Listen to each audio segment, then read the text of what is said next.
In the beginning of the tunnel is a profound, growing, and uncomfortable awareness of having betrayed oneself in order to be accepted, in order to be respected, in order to be approved of by others. And part of the awareness is shame. It's shame between you and anger, maybe even fury, because it appears like the people you have accommodated and adapted to and betrayed yourself for required that. Welcome back, Alison Armstrong. Welcome back to what is now Bridging Connections, by the way. Remember, we were changing the name of the podcast. It is done. Welcome to Bridging Connections, Alice. Congratulations. Well, we're honored to have you back. This is part 2 of our conversation with you. For our listeners, we put out an episode. I think it should just be not the most recent episode, but the one before that, episode 145, in which we talked with Alison about trust and vulnerability in relationships, how men tend to process emotions differently from women, how men and women just communicate differently, and how to create safety in relationships and other profound relationship stuff. But today, Alison, I'm really excited. This is something, a framework that you created years ago that I learned. I mean, I'm 50 now. I probably read about this when I was 39, 40. I don't remember when I first learned about this framework of the developmental stages of men. And it was so profoundly revealing and helpful. And we're going to dive into that today. One of my favorite topics. It's so good. So, anyone listening, whether you're a man, this is going to be, I think, profoundly enlightening for you. And if you're a woman, let's say, partnered with a man, also profoundly revealing and helpful to understand where he is at in his life and the motivations that are driving him, maybe the resistances he's having in various domains and the struggles and the challenges and all that. So I think this is going to be very enlightening. So we're glad to have you back, Alison. Thank you. Thank you. And may I add another please. Point of view? The stages of development showed up really early on. When I started studying men in 1991, it was like the first piece. And it has evolved in 34 years since then. And and I've learned a whole lot more about the tunnel than I knew before. Yeah. I want to talk to you about that big time. I'm probably in it. So. Okay, we will. And I think I can help with shortening it by understanding what the work is to do, which is great. That's that feel relieving, Bryan? I think I've been in the tunnel for years, Alison. I need help. Get me out. Okay. All right. Well, let's try. And the thing that's important for your audience to know is another thing that we discovered is to the degree that a woman is productivity oriented, right? We talked about productivity versus connectivity. To the degree that she is career oriented, productivity oriented, I thought I would escape it because I thought mission driven was different. I'm mission driven, always have been. We are susceptible to the stages of development as well. Good. And I didn't know that. Some women were saying, I can relate to this, and I didn't really understand. Yeah. And then I found myself saying, I'm not interested in that. And I meant it. Like, there's nothing you can do to get me to do it. And all of a sudden, I just stopped and went, that's king speak. What? What? King speak? Where did this come from? And then I just thought about it for a moment. And I was, oh my gosh. I just thought those were the worst 6 months of my life. I was in the tunnel.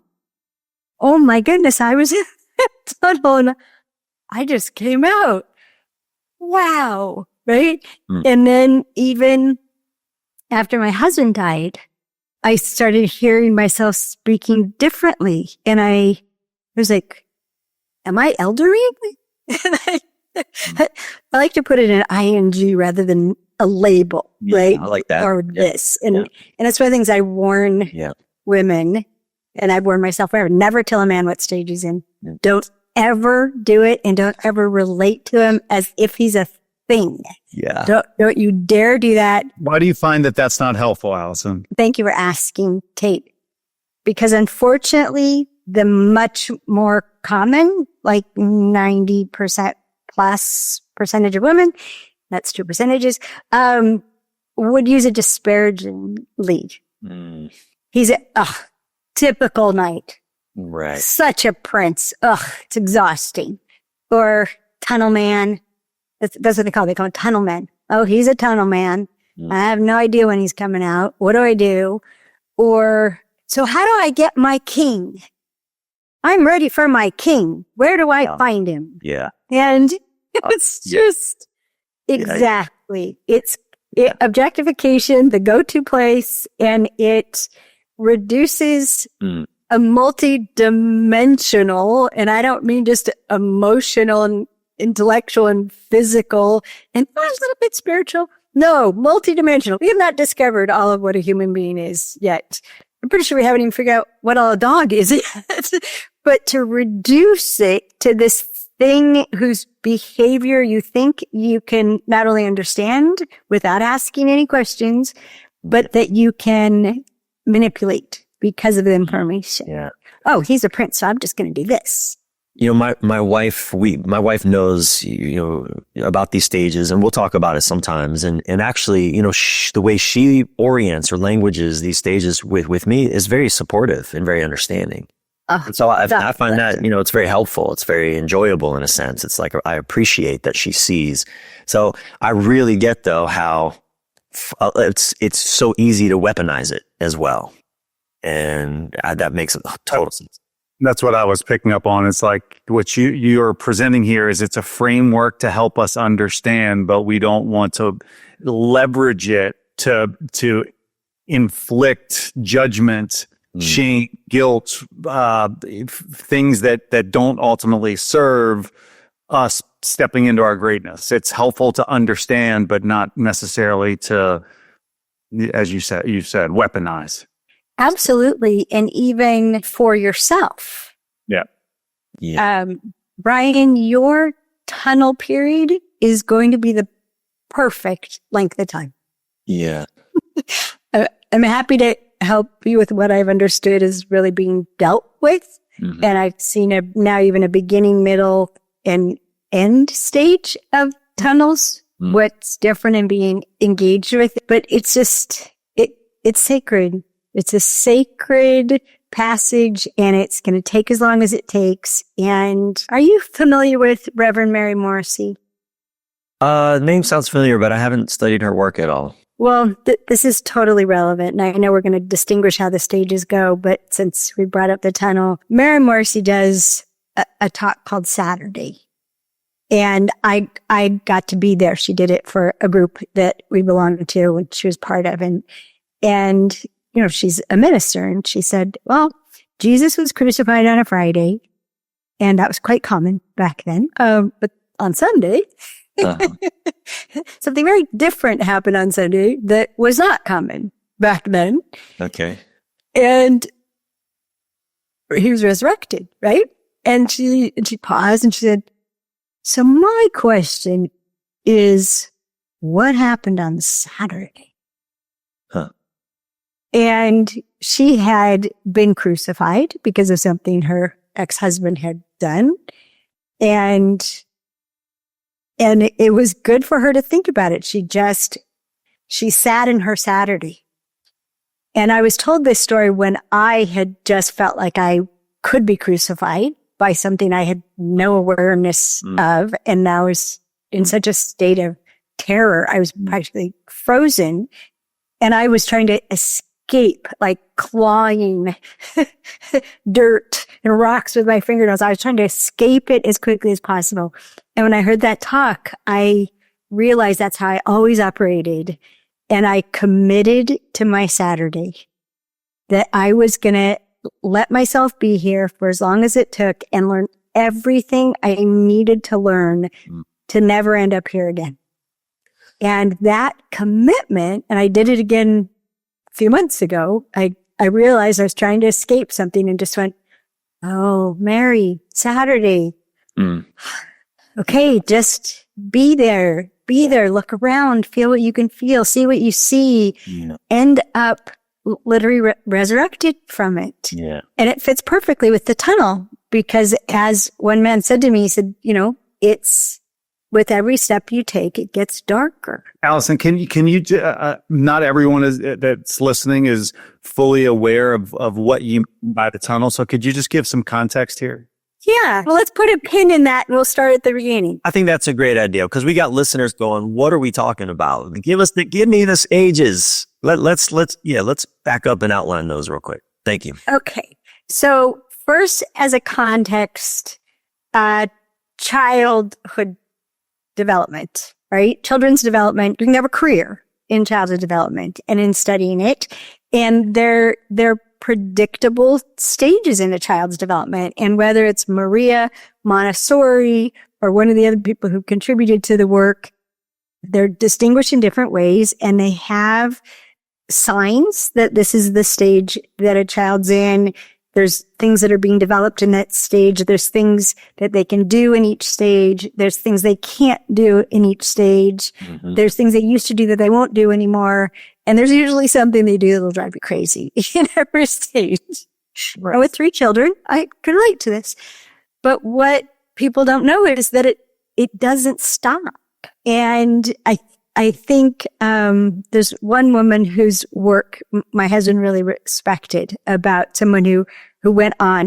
It's called Passages, right? About men's development. And I never read it because once I started studying men, I didn't want to read anything by women. Okay. No, well, I don't even. Why would I do that? I like movies written and directed by women. They represent men so bizarrely. So the way that we put it, it's Camelot because I wanted a framework that could be related to and is honoring. That was most important to me is that this is honoring. And so the stages would be pages, knights, princes, kings, and elders. And the tunnel is the transition between princes and kings. So there's a tunnel, there's a sacred time and a somewhat excruciating passage that a man has to go through to go from being a prince to a king. And as I found out, I was oblivious to it, but with one of my dear friends, she had to go through it too. And she said to me, I am an angry woman stumbling around in the dark. So pages would be from the time, let's just stick to boys because the behavior is much more obvious. And I haven't gotten to review this all with girls. I just have seen in women. But so pages would be the time from birth until puberty. And it's a stage where young men, little men, like my grandson, they worship big men, right? Pages are just knights are the heroes and whatever a knight has, they want it. And pages, it's are very much alike in that it's about developing competency. And the thing that can be infuriating to other people is that the little person decides what competencies they're working on. So like my grandson, shy of a year old, he had learned how to walk. And he decided the best thing to do with his new rocking horse was to figure out how to balance on the seat with no hands while making it move. Okay, I get the appeal. You get the appeal. And he kept falling off, right. Yeah. slipping down, and he kept doing it over and over again until he had it. And I remember my son, look, Mom, right? First, it was the second step on the stairs to the second story, then the third, then the fourth. And it's like, oh, right. Well, I get the sense to it. It's like when boys, playing cowboys and Indians. We're not actually out doing adventures, but we're sort of dreaming of we're, like you say, finding competencies. Can I be the best fake cowboy I can be? Or I don't know, the games we play, the imaginative game. We're doing it in our parents' backyard. There's nothing really at stake, but it's like we're idolizing our heroes and kind of acting it out in our tiny little bodies. And I know that as a kid, you see the older boys in the neighborhoods that you immediately are drawn to because they somehow or another have figured something out, right? And you want to be in their proximity. And this is where, it just shows that we're looking for elders early on, and we will settle for adolescence, just a little bit of an emerged adolescent, if we don't have real elders in the space to help us. Well, I honestly think it would still happen. That who has credibility is the man in front of you on your trail. The big brother that's right there. Yeah, but but the thing that can drive parents crazy is that every young man chooses the challenges that appeal to him, that are worth the risk, worth the effort, the time and energy, and you can't assign it to them from your own agenda and ambitions. There's a beautiful story. I forget the name of it. It's an awesome movie about a child with legs that didn't work right that was going to play baseball no matter what. And his father forbade him from playing baseball at all. And he did it anyway, snuck it. And it's a true story. Dennis Quaid is the dad, if you want to look it up. It's extraordinary. But you can't decide, okay, you're going to grow up and play football. Yeah. You can't say it. They see nothing in it, and instead they pick up a guitar instead of like. Tate, you've experienced that with your son, to some degree, giving him opportunities to play soccer or different sports, and noticing, okay, he's either just not picking it up, if this isn't something he's really interested in. I'm kind of making this up. I don't want to be so specific. You tell your own stories. But you kind of see how he has certain proclivities and other things he's just not at all interested in. I'm sure a lot of conflict between fathers and sons especially comes at this point because dads are trying to push their sons in the direction of their own ambitions. Yes. And the artist son doesn't want it. He doesn't give a damn about sports. And the football loving dad is treating him in a certain, it can really become a shit show if you're not sensitive to this. Again, it's worse than conflict. It's disconnect. My dad, who I've worshipped since I was born, doesn't get me. And that is painful. That hurts. I think it's the first betrayal by another man is when your dad doesn't get that maybe you love sports. Yeah. But not football. Right. My partner was lucky. His son, he started playing hockey when he was 4. His son loves hockey.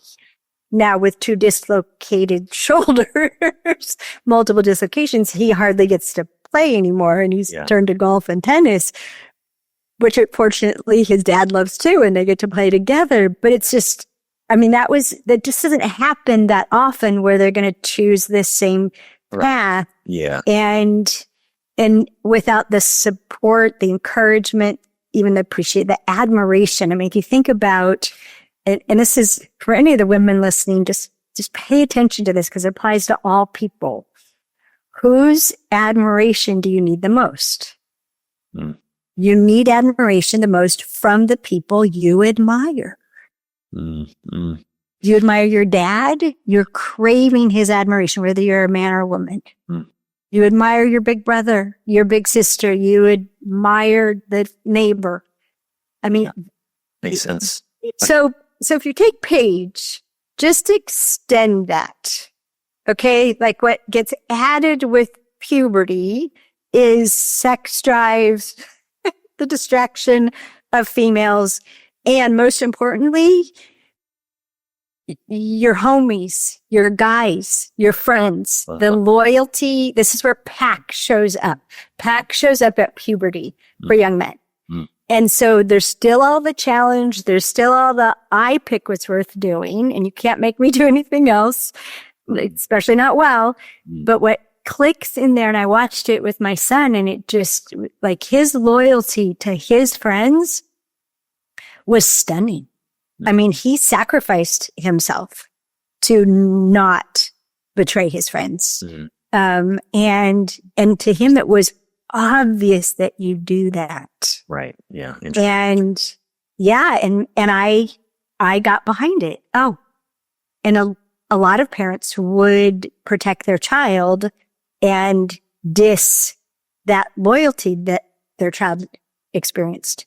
Another huge mistake, huge disconnect. So if you think of pages, rows into nights, add sexuality and pack, big time pack, still determining what competencies they want to develop. And that's going to take most men into their late 20s. So those are going to be the first 2 decades. It's not absolute. I know a man who became a prince when he was 24 years old. So you got to watch. You can't tell by age what stage a man's in. Yeah. Then what happens? I would imagine, just real quick, that some men like stay in the night stage for into their 30s and 40s even, in the sense of, you know, when I think of a night, I think of that time of my life where it's like I needed to go out and have adventure. I didn't know who I was. I needed to go into the world and travel, and I sought adventure, right? The night, out there roaming the land, conquering dragons, rescuing the fair maidens and the damsels. Yeah. I couldn't settle down in that stage. I tried to have girlfriends, like steady, committed relationships. I was a disaster. And you're right on track, because what I've always taught is every man is always some part night.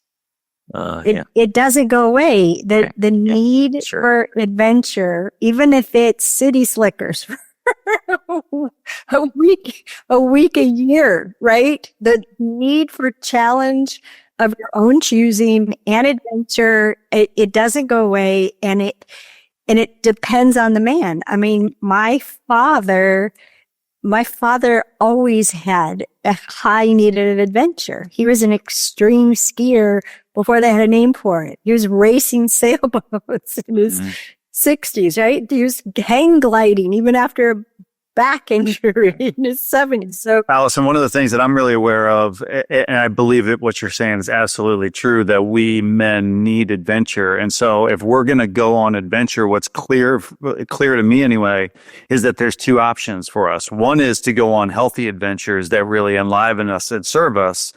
But if we don't have that, we will settle for adventures that harm us. We will settle for adventures that aren't serving us. And so we just have to be really thoughtful that if we have the underlying need for adventure, for uncertainty, for novelty, that we have to be really thoughtful about what adventures we choose to go on. Yeah. And I love what you're saying, Tate, because whether it's as an individual or when you're coupled or you have a family, for it to be understood, this is part of this being. This is a legitimate need. Yeah. How can I support it? Yeah. And it's one of the things for women to really consider. Yeah. Because if you think you're going to keep him home from that, oh, bad idea. And because he loves you, or you're going to guilt him into it, or no, this is very, very bad. And also, depending on the man and what we would call your dominant drivers, we have a program called Your Hidden Dominant Drivers, which is, it's one of my favorites. It's so powerful. And depending on the man and how much he's driven by the driver that we call sharing. So sharing or togetherness, he's going to be looking for someone who will venture with him. Yeah. Or not. Yeah. No, I don't want you to go with me. Or where can we go? What can we do? Yeah. And so that it's a very important consideration. How important is adventure to you? And what does adventure look like? And to keep asking that question. Adventure to my boyfriend now is completely different than adventure 10, 15, 20, 30, at all those other stages. And again, there's so much potential for conflict. I mean, we hear this all the time, Tate, right? You see that conflict. Well, a lot of guys also, we don't know how, though, to go on our adventures in ways that are also still sensitive and thoughtful and to our partner's needs. You know, it's like my wife and I, we've learned over the years, in other words, she knows I need to go on adventures. I know that when I go on adventures, I need to make sure that I don't lose connection with her, right? That she knows I'm safe, that she, in the past, it would have been like, no, I'm going on my adventure. You'll hear from me in 2 weeks if I survive, would be kind of the attitude. That doesn't work for her. It doesn't work for our relationship. So now, it's like, yep, I got to go on my trip to Ireland or to my cabin, wherever it is. I got to get lost for just a week and go do my thing. I'll text you every day. I promise. We'll have a check-in. I don't want you to feel, that I'm in danger or, feel too disconnected. It's like most people don't know how to navigate that in a way where both partners still feel respected and safe and appreciated and in that separation, because that's ultimately often what it is. And by the way, Alison, I'm high, I guess, on the sharing drive. Yeah. I would love for my wife to be as adventurous as I am. She is not. Yes. And there have been, again, early on, there were some painful conversations where I wanted her to go on an experience with me. And she was like, you are out of your freaking mind if you think that I am going to that remote cabin where there are no hospitals within an hour's drive of us. We're all by ourselves. No freaking way. And I'm like, oh, my heart is breaking. How could you not want to do that epic adventure with me? Yeah. So we had to come to terms with that, and we have. And, but it took a long time. It took time. This is what I mean by due diligence, that before we commit, and I think people commit too quickly based on insufficient information and for sure insufficient proof, that before we ever commit, we're having those conversations. Yeah. I need to have an adventure for this long, this many times a year. Yeah. If I had it all my way, you would come with me. Yeah. What do you think about that? And if you heard, no, what do you mean by, she might say, what do you mean by adventure? And you describe it. No, I will never go with you. Okay. All right. I'm sad about that. I wish you would. Yeah. So I have two questions then. What kinds of adventures would you go on with me? And what would you need to support me in going on the adventures I'll need to go on without you? Yeah. Yeah. And those two questions and what you need can change over time when there aren't kids. Yeah, hey, I'm going to go to Hawaii with my girlfriend, right? And then there's kids. Yep. Well, do you need some time off? Do you want to do some fun with the kids? Should we see if my mom could take the kids and you can go have a girlfriend week?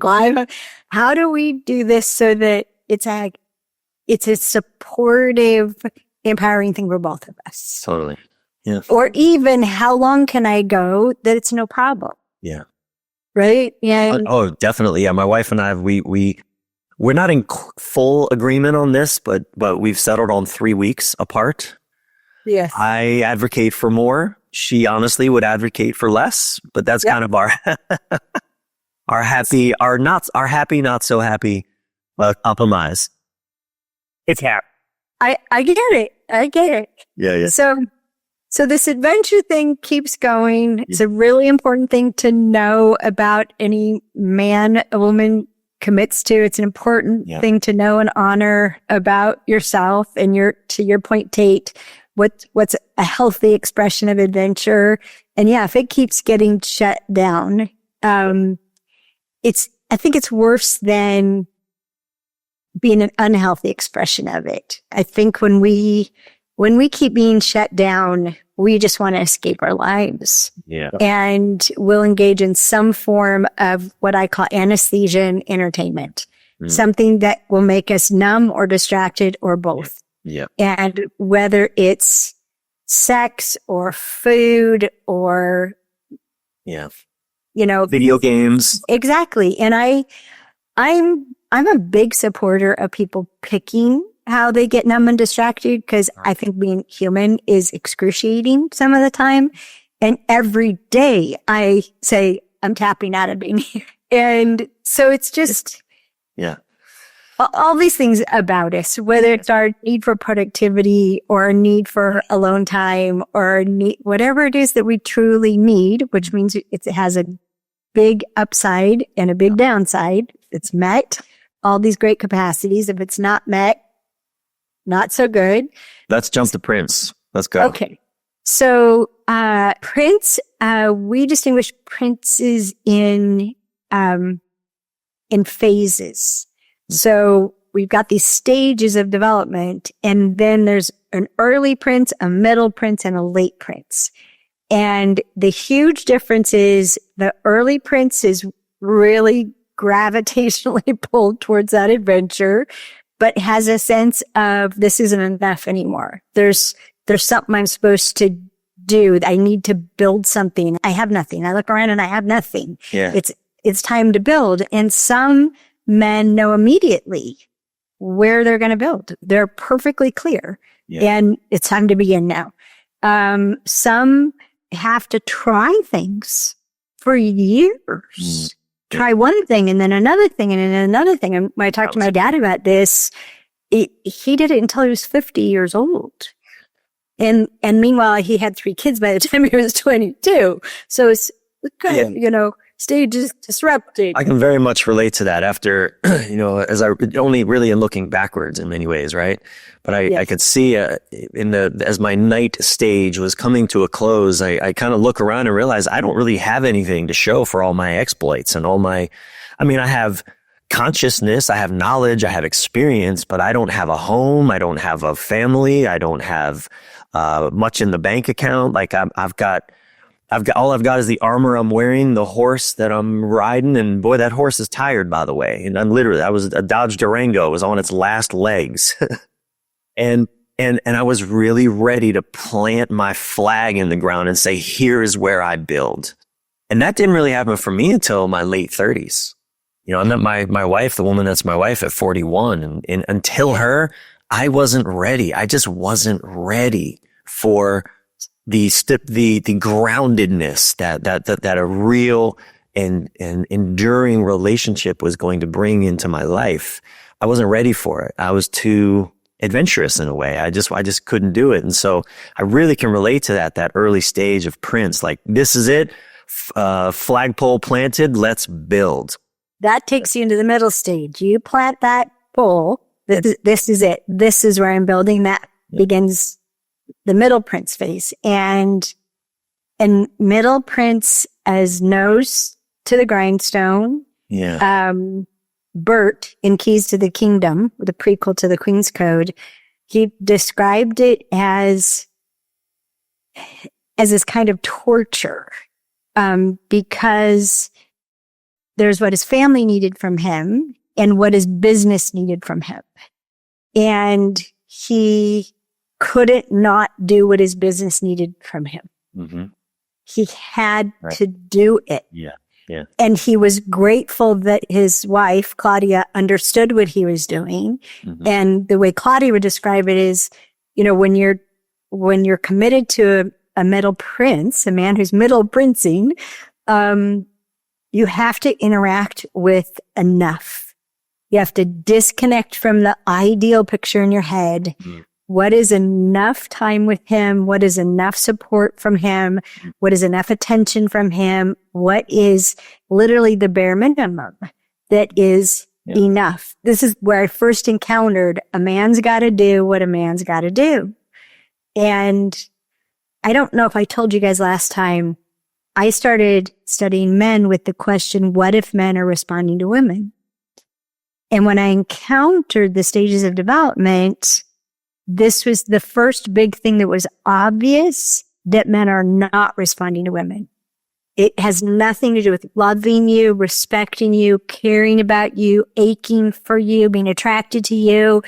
He's got to do what he's got to do, and he'll be ashamed of himself, like the deep in the gut shame. I've betrayed myself, shame. If he goes with other than what he knows is right to do.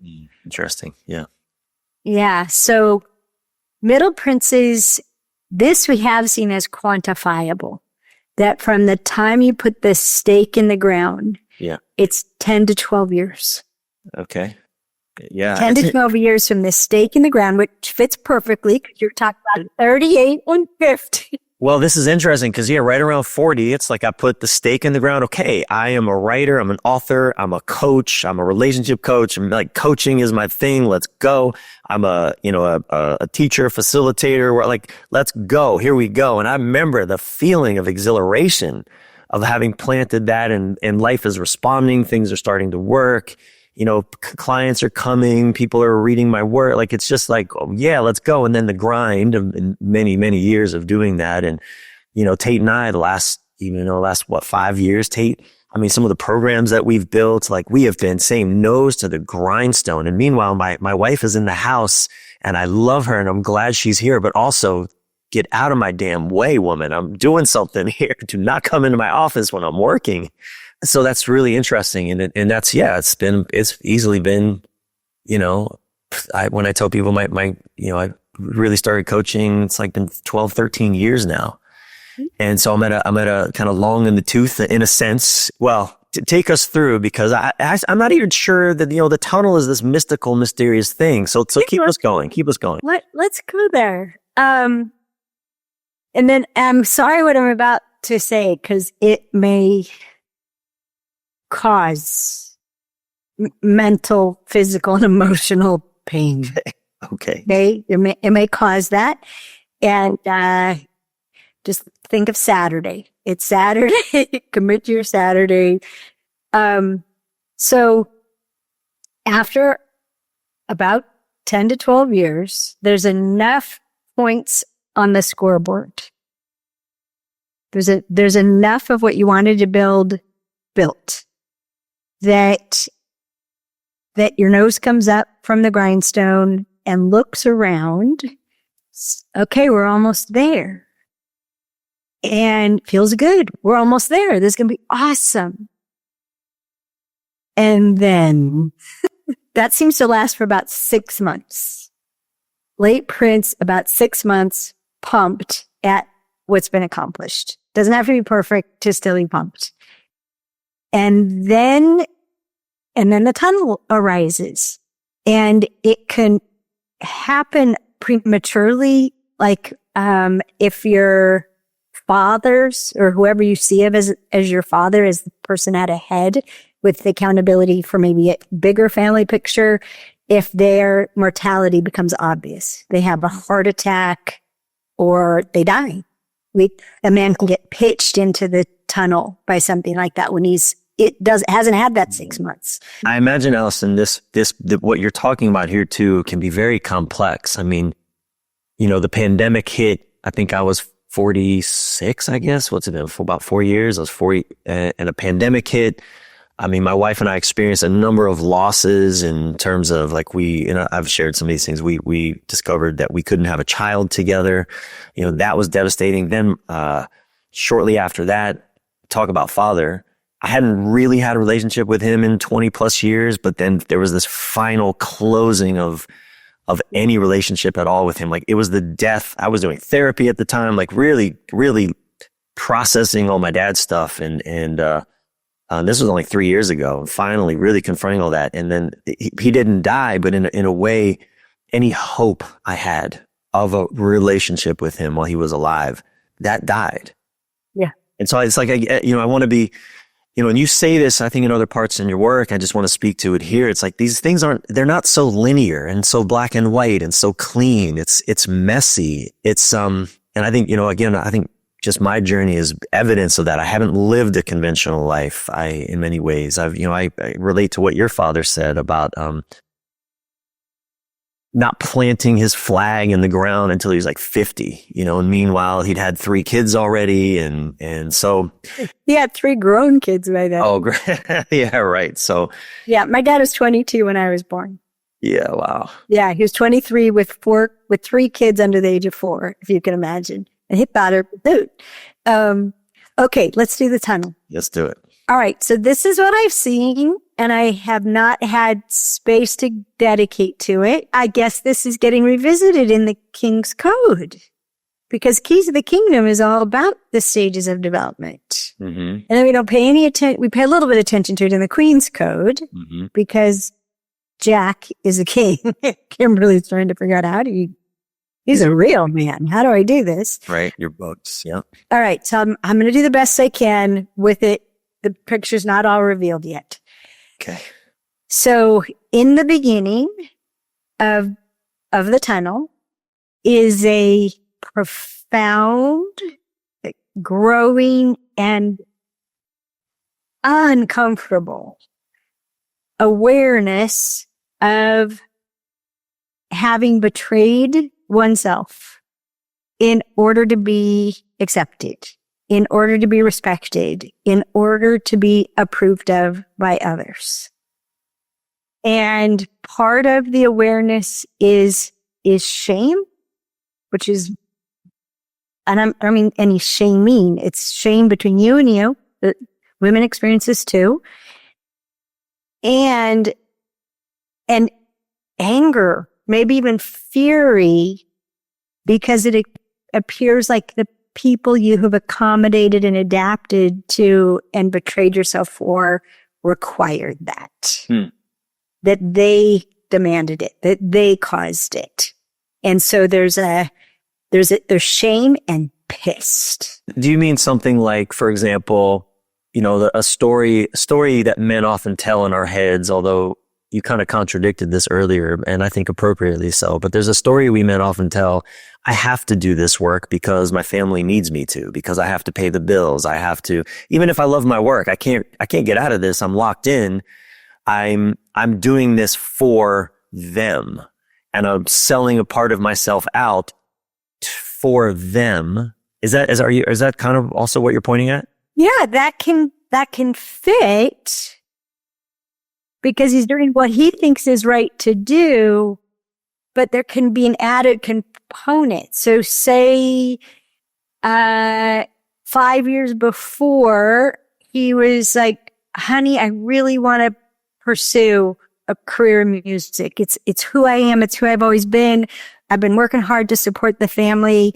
Could you pick up some of this so I could pursue my music? And she's like, no. No. Are you insane? So then now he does keep doing what's other than where he would have taken that fork. He does keep doing what he needs to have her approval, to still have sex, to keep his family together. And she didn't get behind him. And this is why the tunnel can be a kind of nightmare for women, because what you stopped him from doing before, he will start doing. Well, I imagine also, Alice, I'm just trying to relate this to what a lot of men's experiences, and I think what I'm hearing inside of this, like every man on some level, one of the questions that we often ask men when they come in to work with us is, are you living your deepest purpose every day? Are you every day doing what you came here to do on the planet? It's the questions like this, right? We're just trying to get a sense of where are you at in relationship to your daily fulfillment. And I think almost all men they never score a 10 out of 10 on that. Rarely. Usually it's less than a 5. Yeah. And I think what that points to me is like there's a potential that every man, surely woman too in her own way, but every man, there's a potential that feels almost, it's like hard to articulate, but we know we're not living up to it in some way. And by the way, I just want to, cut in. One of the things that I'm really present to actually is how, we're talking about this from a man's perspective. I remember when forever and ever, my wife was like, I'm not even sure I want to have kids. Like she an executive marketing executive and highly successful. She was kind of like, I'm not even sure I want to have kids. And then we had our first daughter. We had organized our whole family around a 2-income family. And then our daughter is born and she's like, I don't think I want to do this anymore. And I was the one that was pushing back saying, wait a minute, like we just refinanced our home. We just, I go into the logical brain, and my wife was like in this place of where she was heartbroken over this. She didn't know that the dream was there. This dream became a reality. She wanted to stay home with the kids, and we had organized our life in such a way that that didn't allow for that. Certainly in my construct of things, I certainly look back and wish that I had handled things differently and said things differently, and we had rearranged our life differently. And what came out of that is that led to one of the biggest breakdowns in my wife's life physically. She literally lost her voice. She developed a voice condition out of going against what she was clear she needed to do and meeting resistance inside of me of telling her she couldn't do it. And that manifesting in a way that really devastated her, and would lead to the breakdown in our relationship such that it almost led to our divorce as a big part of that. So I just am presencing that this really, just like how masculine and feminine energy, we're not talking about men and women. We're talking about just dynamics inside of our relationships and inside of ourselves that can emerge no matter what gender. Yeah. Whenever we're not seen and heard by our partner and we're dishonored, and that can be by, disregarded or an attempt to manipulate or convince that what's true for you isn't really true. Anything other than being one's truth being heard and okay, now how do we adapt? Right. Now what do we do? Anything other than that, huge breakdowns, maybe unrecoverable.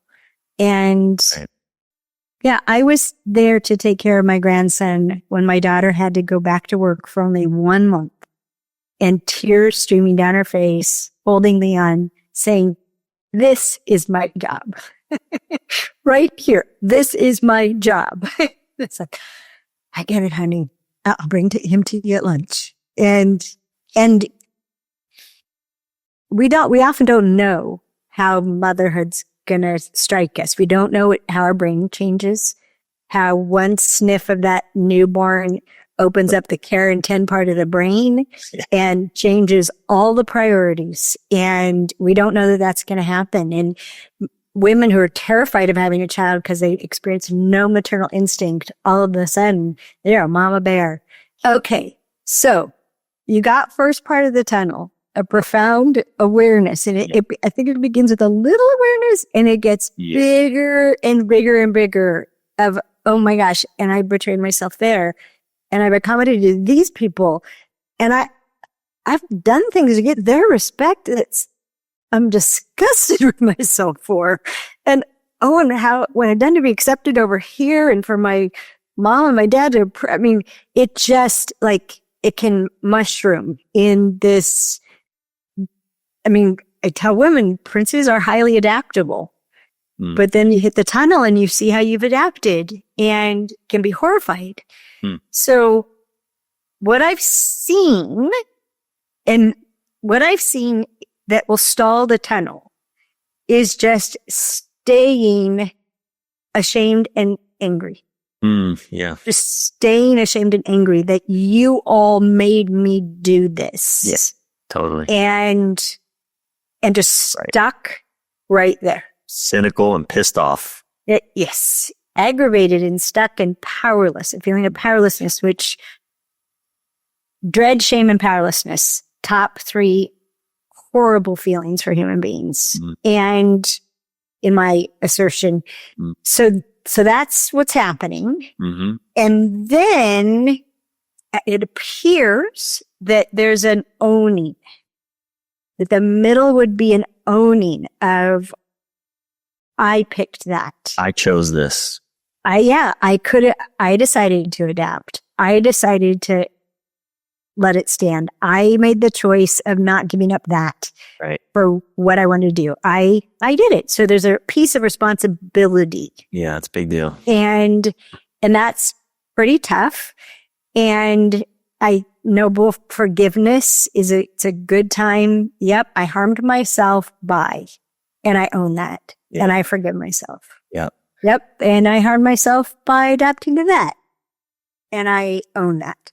Now, I would imagine this is where a lot of people get stuck right here because they don't cross over. They don't take that ownership and just you said it. This is where people get stuck. Yeah. Yeah. And they can get stuck in the first part or they can get stuck in the second part. And I don't know if we talked about it the last time, but it's worth mentioning.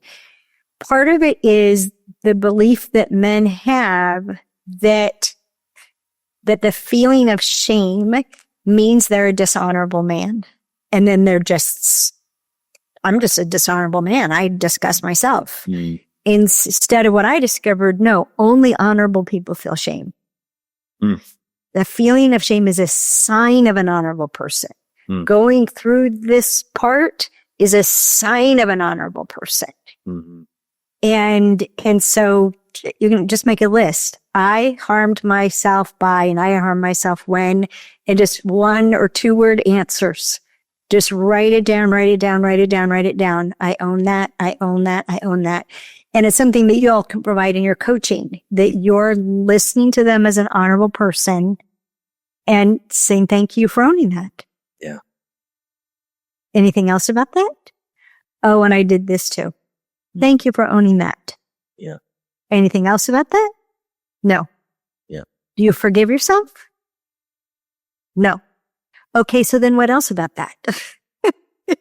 And you just keep digging until thank you for owning that, thank you for owning that, and thank you for owning that, wherever the string goes.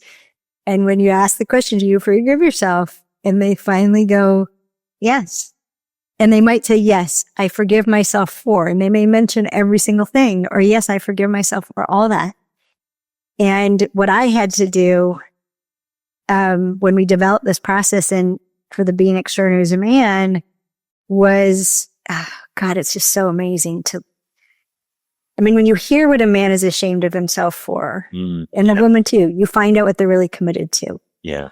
And they're reunited with their spirit. But what I had to do to get men to the point of that ownership, knowing that it was headed towards self-forgiveness, which they thought they didn't deserve to forgive themselves, I had to challenge them that not forgiving yourself is a way to avoid the risk of heading back into that part of life and giving yourself again and maybe failing again. And so it takes courage to forgive yourself. And they got it instantly. And it is the best thing to just to challenge a man to be courageous, and he realizes it's for real, it's true, it's not bullshit manipulation, and for him to step in with okay, I'm going to forgive myself and start acknowledging that I own.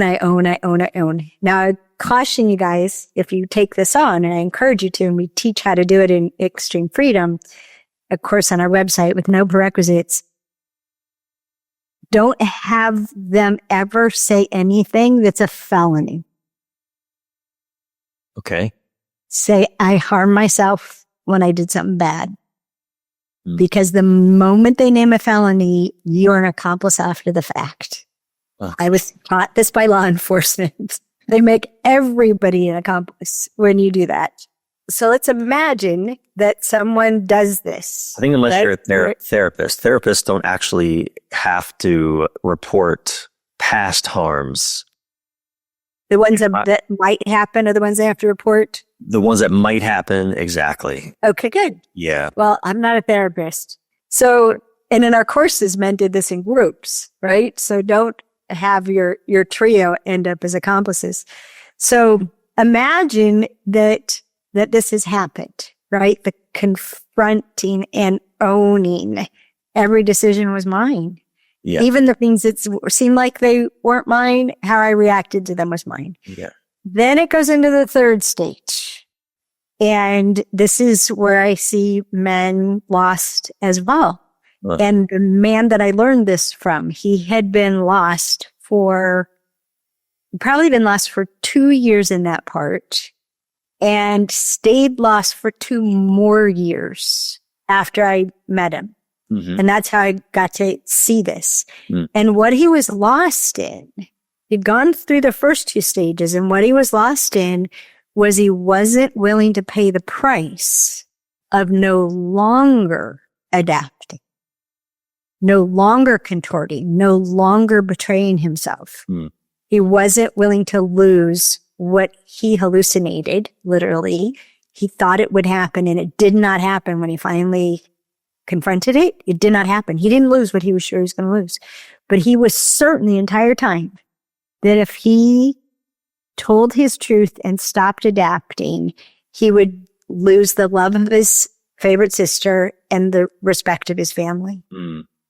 And he didn't. When he told me about it, he said I should have given my sister more credit. So to be clear, I'm trying to understand. So coming out of the tunnel, or at least this 3rd stage, is it a decision is it a confrontation with, okay, I see what I've done. I own it. I see what's happened. I own the parts where I've failed myself or let myself down or harmed myself and therefore maybe others. And now the question is, am I willing to give those things up or give something up so that I can step into the truth of who I am? The choice is I'm not going to do it anymore. Just not going to do it anymore. Okay. Because what happens in that second part, when you're forgiving yourself, you become clear about who you really are. You become clear about who you are that you've betrayed. It becomes crystal clear. Right. Okay. This is who I really am. So that 3rd phase of the tunnel is I'm going to be that man. Yeah. No matter what. And there are people that may be left behind. There are people whose respect I may lose. So be it. I can't not be me. And that is king. That's where king shows up. Well, I wonder then, Alison, maybe I'm not in the tunnel. Maybe because I feel like I made that decision years ago. It was really in my 30s after a very painful relationship where I sold myself out constantly. Tate watched me go through that. It was so painful when I came out of that relationship. So again, I think these things are messy because I think maybe in a professional sense, that's interesting. It's like in a professional sense, I may be kind of in the tunnel, but in a personal relationship sense, like with my wife, I feel like I'm king all the way. I don't sacrifice who I am. I don't withhold my truth. I don't let her push me over, but I also don't push her over. We do a dance of power sharing beautifully. So, I'm just trying to, it could also be, Alison, that I'm sad because of all the loss that we've experienced over the last couple of years. I'm mourning. There's so much grief that's alive for me. So let me give you one other possibility, but yes, you may be a grieving king. Yeah. And grief is, wow, about 4 months before my husband died, and I didn't know he was going to die. I thought it was going to be my dad and my horse. I said to Greg, I suck at grieving. Mm-hmm. And he said, yes, I know. Mm. And Bryan, you may want to look up a book called Second Firsts. Okay, Second Firsts. Got it. Second Firsts. It's by Christina Rasmussen. Okay. And she's extraordinary advocate in so many ways. And Second First is about starting over after loss. And one of the first things that she asserts is loss has to be acknowledged. It must be acknowledged. And so she challenges you to have a grief journal. Yeah. And I was so pissed. I didn't want to do this. I got in this book after Greg died. And she said, if you don't acknowledge loss, you'll find yourself telling perfect strangers about it. And I'd done that like an hour earlier at the grocery store. Yeah. And so I started a grief journal. And it's a journal where you write down, I forget the exact statement, you're asking grief to talk to you. And it was like, grief, will you come out and talk to me today? And the first time I wrote that sentence, what I heard was, well, now that you're listening.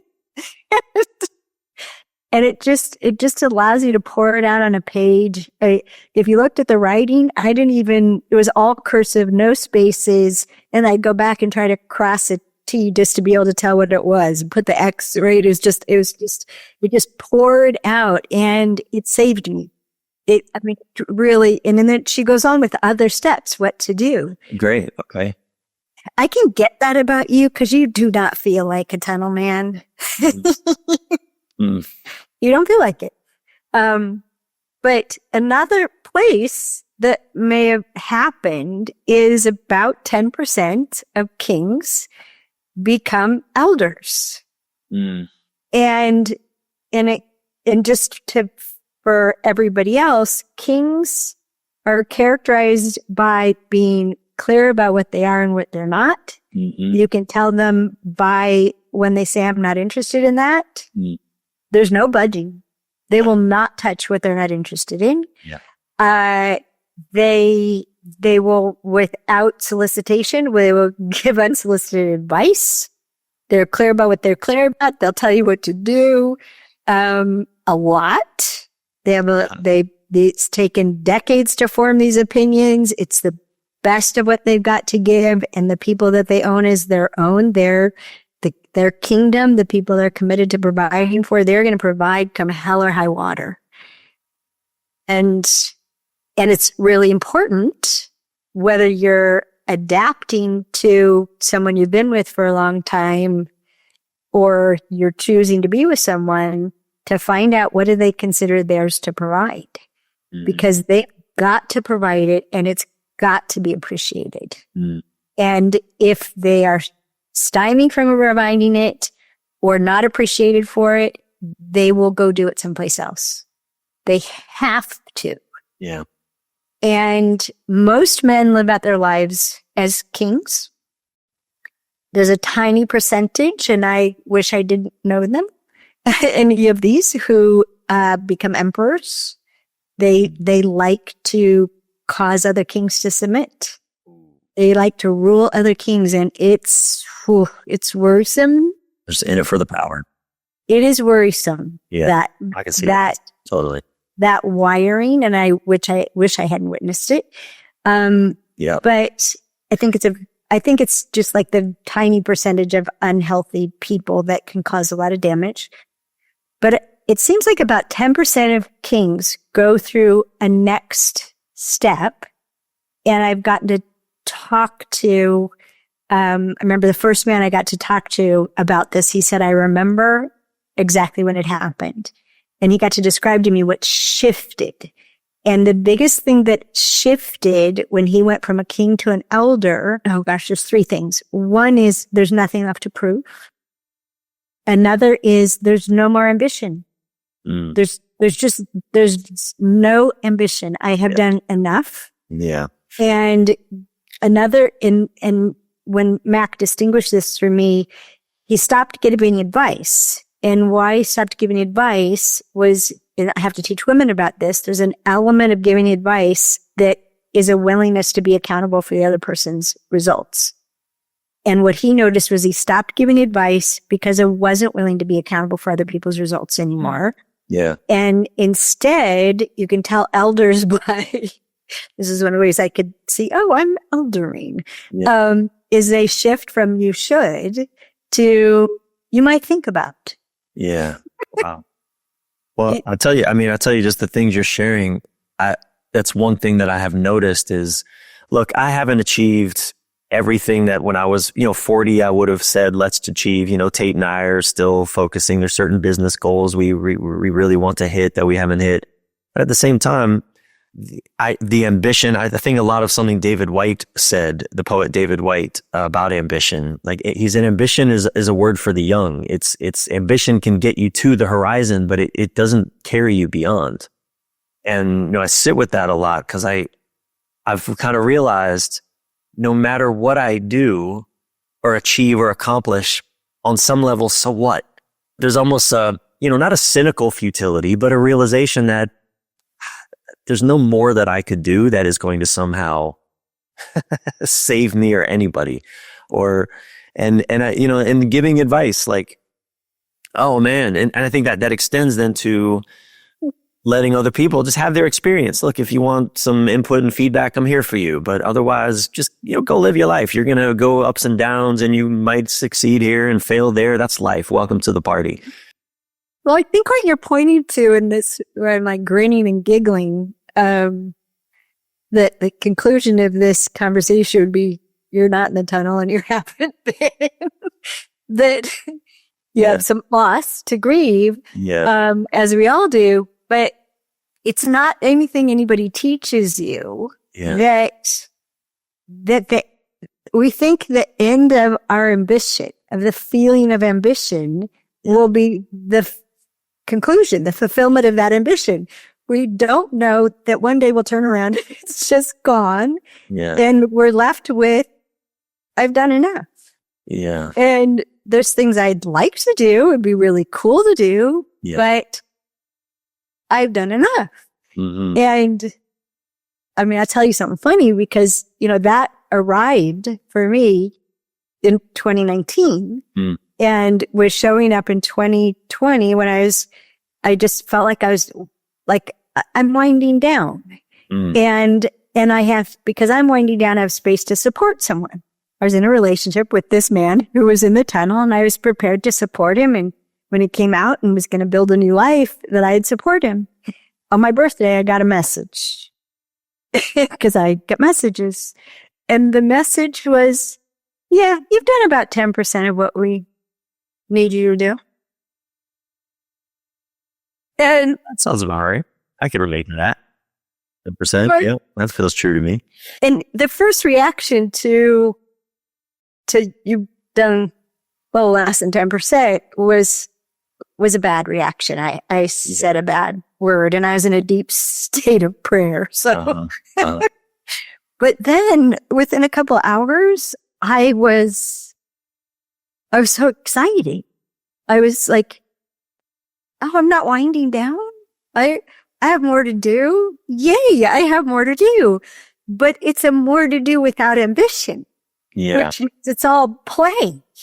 And then the next reaction was, golly, I'm going to need some support. All the support I think I can give, no, I actually need support. And, within a few days, Dan showed up in my life. And so it's a different nervous system, literally. It feels entirely different than striving. Mm-hmm. And it can feel like you're lost. Yeah, that's a fact. It can, because we live in a world that teaches you to have ambition. If you don't have ambition, there's something wrong with you. You're just lazy. And I am not lazy. I'm the opposite of a lazy. And though, I've struggled with that in the last number of years. I think that the loss of ambition, not because I don't love what I do love what I do, and it doesn't have impact. I think, when you were talking about the emperor, I was thinking, Tate and I, the work that we do with men, I think we're helping men connect with their power. I think we bring men in many ways into their king nature, but we chop the head off of the emperor. It's an interesting process in that the way that we're helping men come into power is not a power over others, but a power with each other. A power with life, not power over life. And so, that concept of the emperor makes so much sense. When emperors come into my presence, we either fight or they back the fuck off, or I just leave because I'm not doing that dance. I will not be overpowered, but I also don't want to overpower. And so anyway, I really appreciated that distinction. It's interesting. I'm thank you for all of this that you're sharing. I feel too young to be eldering, but at the same time, again, through our work, Tate, you and I, men look to us as elders in many ways because they don't have elders. So I don't know. What are you taking from this, Tate? Well, I want to thank you, Alison, because I think the richness of this conversation and the nuance, right? I think we live in a world where a lot of people are looking for simple and black and white, and the richness of life is found somewhere in between. And I'm particularly touched by your commentary about like these maps that you bring us are meant to bring us into an awareness of the dance of life, but not meant to hold us captive. They're meant to help guide us on our journeys into, I use this term a lot because I believe it's often the journey that we are on, people who are listening to a podcast like this, that we are on a journey trying to find our greatness. And it's inside of the beautiful relationships and friendships and partnerships and experiences that we have that can help us find it. And I think you are an elder. You are such a gift to bring this lifelong journey of learning into the world of our listeners, helping to bridge the connections that exist and that are needed to be bridged so that we can come to life more fully. And I'm just so grateful for you. And you're welcome. It's awesome to get to talk about it. I've never gotten to have this conversation before, so thank you. Is there anything left before I know we're wrapping up here. Is there anything that you'd like to make sure our listeners leave with that we haven't spoken to? Out of the 200 plus hours of recorded content. Yeah. Can you sum it up in 3 sentences? Just kidding. I would say if people I mentioned it before, it's called Your Hidden Dominant Drivers. Mm-hmm. And we found 6 of them. We found 6 drivers. And you can see what's dominant in what people do. Mm. What's hidden is why we do what we do. Mm. And fulfillment comes from when what we're compelled to do is done in such a way that the why we do it is met. And we tend to just do more of what we're compelled to do without paying attention to the why being satisfied. And that's where it gets rich. That's where it gets magical. That's where it gets radioactive, where a little bit makes a huge difference. And I think those drivers, I mentioned sharing before, right? When we were talking about you and your adventures. Yeah. And I'll just tell you, there's sharing, building, expressing, knowing, growing, and enjoying. Interesting. And we all have all of them in greater or lesser percentages, or even as combinations. Like I am compelled by building together with people I enjoy. Yeah. But it's not my why. The building's not my why. The sharing's not my why. And the enjoying's not my why. Yeah, that makes sense. And I get that. yeah, expressing is my why. So it's what I'm thanking you for, because in this conversation, I got to express things I've never gotten to express before. And I mean, that's like, 100 bells ringing. Yes. Yeah, I can relate to that big time. Yeah, thank you. It's interesting because I'm not big on building, actually. It's not a big value of mine, but expressing, sharing, growing, like those, like if I'm doing that, I'm alive. I feel alive. And anyway, so much more we can dive into. So much more. Yeah. So very much more. Thank you. Thank you so much, Alison. And we'll let our listeners know. You could say it right here, please, though. Where like that particular course and all of your other courses, where can they find you? AlisonArmstrong.com. Easy peasy. We'll put it in the show notes. Okay. Can I tell you one more thing? Please. My team is awesome. They give me what I ask for. Last year I recorded something called Looking for Chemistry and Connection because people tend to think they can have one or the other. Deep connection, no chemistry. Tons of chemistry, really hard to connect. And I'm all about people causing, that they cause these things that they think are scarce. And